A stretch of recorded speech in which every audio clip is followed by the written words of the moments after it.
Muchas gracias a todas y todos, me refiero al personal de la Comisión Nacional Forestal, al municipio de Otón Pompeyo Blanco, la Secretaría de Ecología y Medio Ambiente, el Instituto de Biodiversidad y Áreas Naturales Protegidas del Estado de Quintana Roo, la Procuraduría de Protección al Ambiente y la Comisión de Agua Potable y Alcantarillado.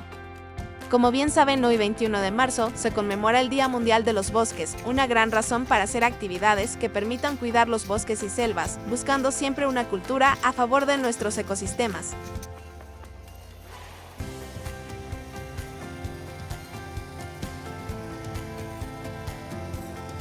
El trabajo colaborativo, alianza o el trabajo en equipo siempre destaca y se logra muchísimos buenos resultados.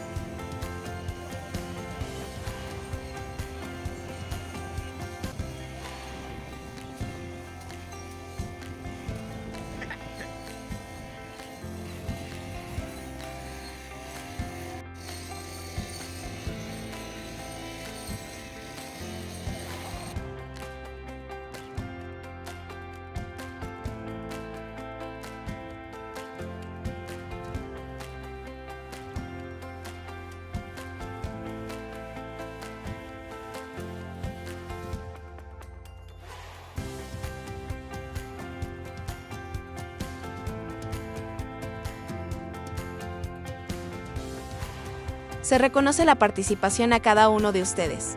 Recuerden siempre que cada granito de arena es una huella que dejan para la futura generación, es decir, nuestros hijos.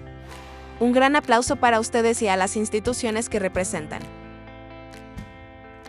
Y recuerden, somos el ejemplo de las futuras generaciones.